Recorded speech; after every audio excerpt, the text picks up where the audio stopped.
the one and only Big Zulu. Tututing over here is also in the mix as music by Kolwa, Lwandlunkuli and Siantuli.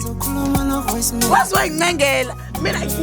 Can I just say this? Firstly, Pudam, welcome to Ikakas. And I just want us to start things off. Right? Yeah. Ngekho mina ngosomlungu. Ngesikhathi uhlophe. Oh, yeah. Ethi angaze eBackville kukhula izihlahla ezinjani. Abantu bakhona ngazi babhema ini bekwenze njani. Yabona nje ubhuti omkhulu angazi noma ugcine exolisile yini emazizini nasemangwaneni. Lutho. Cha kuyomela axolisa impela ngoba phela lehlahla khuluma ngazo eBackville zimvelo. Hayi ukuthi siyatshalwa siyamilela zona. Ngisho ungathi ujike emva kwendlu zathola. Manje lokubanjwa ke phela mhlawumbe ko N3 sisuke sihambisa umtholampilo ebantwini ngoba ziyalapha. Hayi Ukusola kanjani? Ziyalapha. Ziphinde isetshenziswe ukulapha abantu. Ikhambi. Sizitestwe lezi zaseBackville suke testwe. Akusiyo phela yonke into edinga ukuthi yotestwa yilabantu abaphezulu. Yatestwa omkhulu bethu babona ukuthi iyasebenza. So mangabe sikuthatha sikusale ebese sivinjwa isilungu ke sithi sona thina sikwazi lokho. Thina sazi lokho kanti nomkhulu bethu bayakwazi ukuthi iyasiza lento iyala. So uSontobe kanye noThumbeza abaxolisi. Cha abaxolisa impela emazisi. Ngaxolisa ulinda ngathi ngiyamcela ngathi yisonto bexolisa phela nawala. Wala waphetha. In studio we joined by the Maverick Super music producer, music stable owner, a hip-hop artist. He fuses and merges two genres beautifully. Thathi sintu asihlanganise ne-hip-hop, awe imbongi and release music and also aphinde aphosa intambo afukule abanye bezemva kwethu. I'm talking about Big Zulu. He now balances his professionalism, his entrepreneurship with fatherhood and business, and it's so beautiful to witness. Lately nje usenza umculo kanye nengane yakhe, and that is quite admirable. And Big Zulu sikubingelele sikwamukele mfowabo baba. Niyaphila kodwa omkhulu ngicela ukubingelela nabalaleli ngithemba ukuthi bayaphila.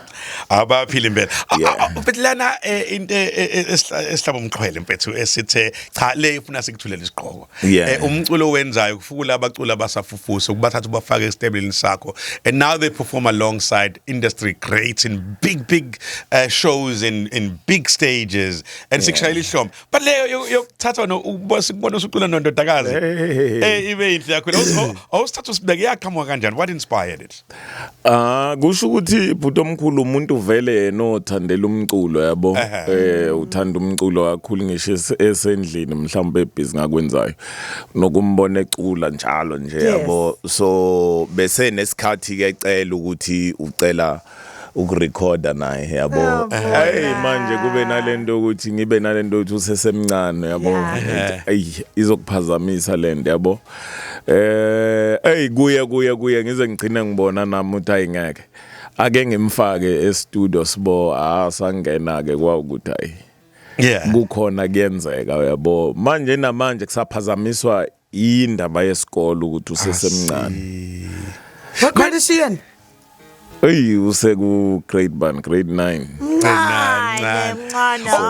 Awusho asenze kanje Big Zulu ngizokubuza umbuzo ngifuna ubuhlaziya kancane ne mase sibuyela ngizokushare nomini, but okwamanje ngifuna ukwazi ukuthi njalo mokwaqhamuka neculo siya relate nalo mfethu amaculo akho wonke akukhuluma ngento ezenzakalayo izinto esiyi-experienceayo, so uvela uthi uqamba uyacula uyarapper ngivele ngiyibone mina eculweni lakho. Ngifuna ukwazi ngani ukuthi njani umculo wakho uhlezi uqhamuka from real life situations. Ngicabanga ukuthi bhuti omkhulu ngendlela mina mangabe ngenza umculo nginokuthanda ukukhuluma ngento engiyaziyo yabo, nginokuthanda ukuthi mangibhala ngibhale ngento engiyaziyo mhlawumbe ikakhulukazi hayi engiyifunde mhlawumbe ekoleni kodwa ke engayincilebeleni straight. So ngicabanga ukuthi indlela ngilo muntu mhlawumbe uthi mayibhala ingoma angibi nalento leyo ukuthi hey ngilwela ukusayihit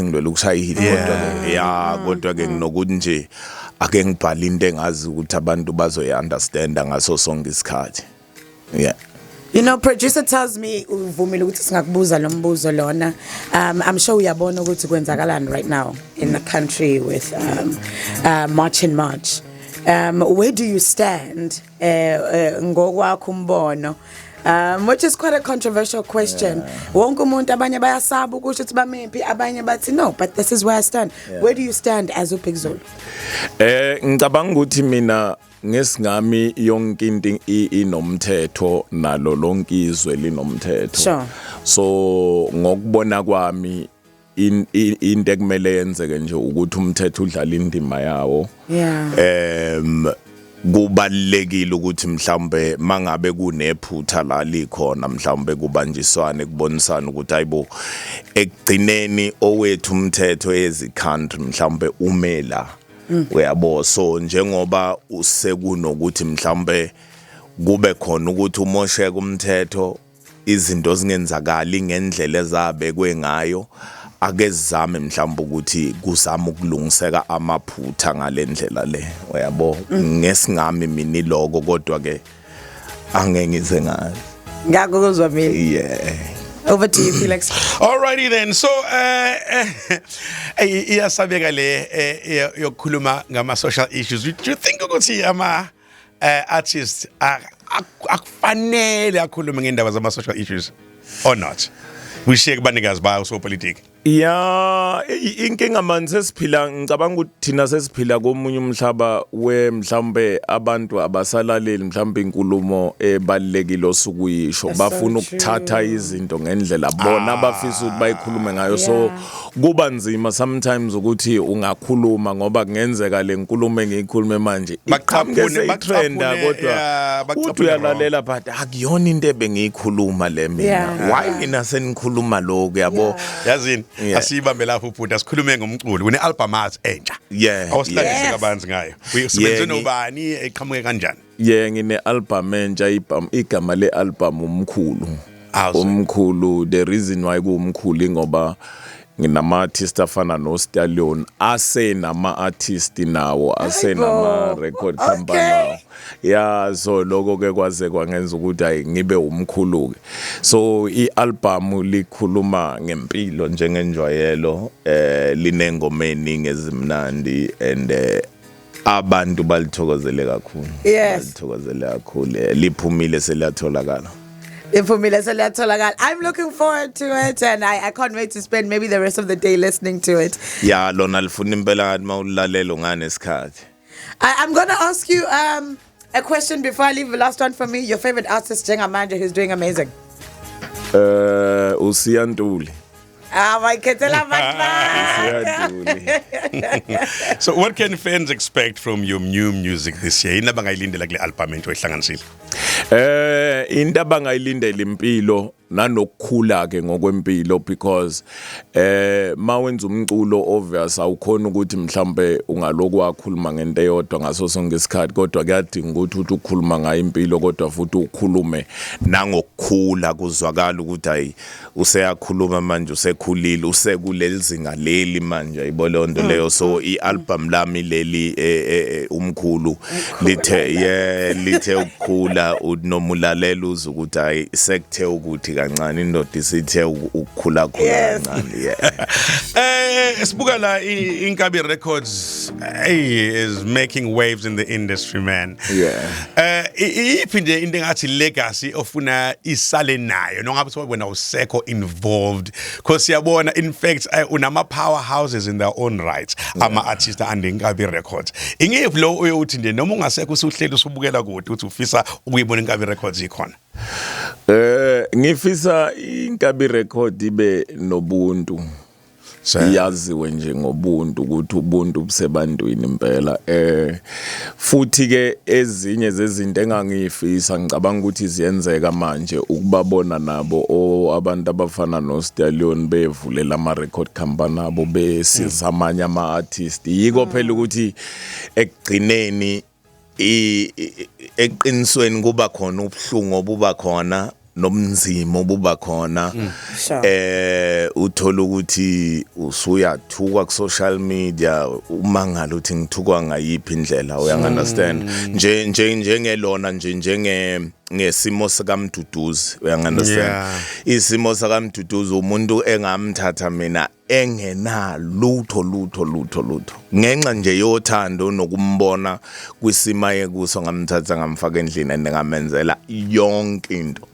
angachaza naye then mase kufika isikhathi sokuthi athi yena usefuna ukumela ngithi mina mfowethu from ekuqaleni ukukusiza ngangifisa ukuthi ufike kuleli zinga leli uyangunderstand ngezandla ezimhlophe ngiyakhulula hamba omela then futhi sekubuya kuthuwa mina futhi sengithuwa for in manje kwayilona yena ngqo umuntu sengiyisitha kuye ngayiphi indlela ngenzeni igame la kufika nashayisana khona akukho nakancane even ukumkhulula mina bengafika straight eoffice wachaza ukuthi ufisani ngathi mina mfowethu akunankinga because umuntu mina ngisho benenkinga bakhona ukuza kimi straight endlini esihlale phansi sikhuluma ngisho kuthiwa uthi ufila ngathi urobhekile kuphi I will call i-accountant yasenkabi ihlale naye phansi and show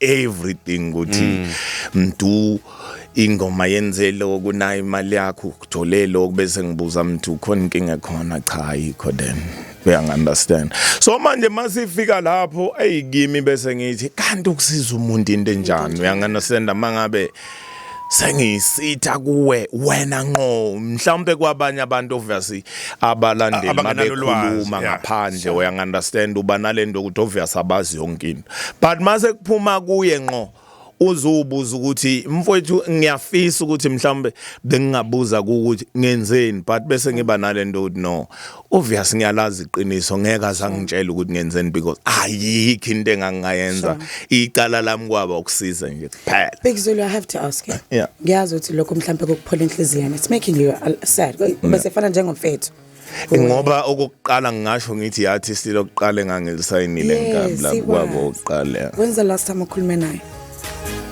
Hayi angisakhulumi naye ngikhuluma naye.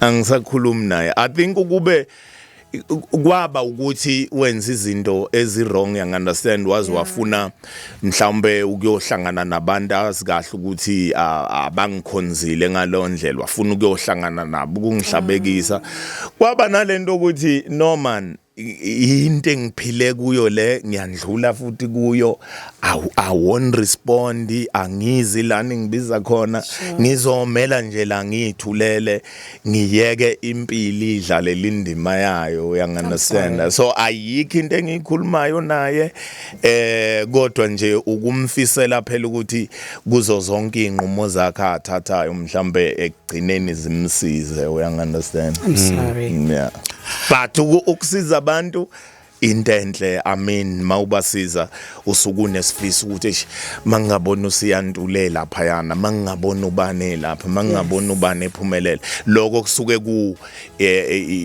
kusuke kungikhuthaza mina ngaphakathi ukuthi kusho ukuthi yonke into ebengizama ukuyenza iyenzeka uyangunderstand so ukubonolwa bezenzela ama event abo stallion banda ama record company lokho nje mina kukodwa kungenza ngifeel ukuthi kusho ukuthi wonke umsebenzi ebengizama ukwenza umdala ungiblessile wawenza very good asibambe lapho ke mfowethu phephisa futhi ngaloko okwenzekile mhlambe nakhona siyadinga mhlambe simmeme nasimthabele khwela so isifise ngingasifisa mina ngafisa ukuba khona not ukuthi because you know sometimes ukukhuluma mhlambe ngomuntu engekho ngafisa mhlambe mhla thiwa kuyenzeka nami ngibe khona or else akabe yedwa achaze nje mhlawumbe akuchazisele so that ungafeel ukuthi hayi uZulu kodwa wathi wasusaba uyabona nje sikhulume kanje ukuthi mfana awusho wakwenzani lo mfo